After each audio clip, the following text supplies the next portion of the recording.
দোকানে যে পাতলা পাতলা রসালো মালপোয়াগুলো পাওয়া যায় ওগুলো খেতে কিন্তু ভীষণ ভালো লাগে। তাই আজকে আমিও বাড়িতে নট সো পারফেক্ট ওই রকম মালপোয়া ট্রাই করার চেষ্টা করলাম। মাপটা ঠিক ওই পাটিসাপটা বানানোর মতনই হবে। 1 কাপ ময়দার জন্য আমরা নিয়ে নেব 1 চামচ সুজি। এবার তুমি যতগুলি কাপ ময়দা নেবে ততগুলি চামচ তোমাকে সুজি দিতে হবে। এছাড়াও আমি একে একে মিশিয়ে নিয়েছি গুড়, নুন, একটু ঘি, এছাড়া মৌরি ভেজানো জল। মৌরিটা আমি ভিজিয়ে রেখেছিলাম, তোমরা এমনিও দিতে পারো। তারপর দেখো আমি কিন্তু মালপোয়া বানানোর আগে বানিয়ে নিয়েছি চিনির শিরা, কারণ মালপোয়াগুলোকে ভেজে ভেজে আমাকে গরম গরম রসের মধ্যেই দিতে হবে, না হলে কিন্তু মিষ্টিটা বেশ ভালো করে ঢুকবে না মালপোয়ার মধ্যে, আর জিনিসটা দোকানের মতন রসালো হবে না। ঠিক যেমন ভাবে আমরা পাটিসাপটা বানিয়েছিলাম ঠিক সেরকম করে মালপোয়াগুলোকে আমরা ভেজে নেব।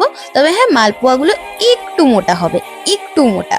আর মনে রাখবে যখন মালপোয়া ভাজা হয়ে যাবে ওটাকে কিন্তু তুলে ডিরেক্ট এই রসের মধ্যে ছাড়তে হবে। তবে হ্যাঁ, রসটা ঠান্ডা হলে চলবে না। রস ঠান্ডা হয়ে গেলে কিন্তু তোমার মালপোয়াতে মিষ্টি ভালো করে ঢুকবে না, আর মালপোয়াটা নরমও হবে না। একটা কাজ করে নিতে পারো, গ্যাসটাকে একদম লো ফ্লেমে একটু একটু বারবার জ্বালিয়ে নেবে। বুঝতে পারছি শীতকাল তো বারবার করে চিনি শিরাটা ঠান্ডা হয়ে যায়, আমারও হয়ে যাচ্ছিল, কিন্তু আমি কি করছিলাম বারবার করে জ্বালাচ্ছিলাম, বন্ধ করছিলাম। এতে করে আমার রসটা গুনগুনে গুনগুনে গরম থাকছিল। জানি দেখতে অতটা দোকানের মতন হয়নি, কিন্তু টেস্টের দিক থেকে দেখতে গেলে দোকানের মালপোয়া থেকে অনেকাংশে ভালো হয়েছে। আর এটা খেলে তোমার কোনো গ্যাস অম্বলও হবে না, কারণ পুরোটাই ঘিয়ে ভাজা, কোনো রকম সাদা তেল ব্যবহার করা হয়নি। আরেকটা কথা বলে রাখি, আমাদের বাড়িতে একটা ছোট্ট ফুড ডেলিভারি বিজনেস রয়েছে, তো তোমাদের যদি কখনো কোনো রকম খাবারের প্রয়োজন হয় আমাদেরকে এই নাম্বারে যোগাযোগ করতে পারো।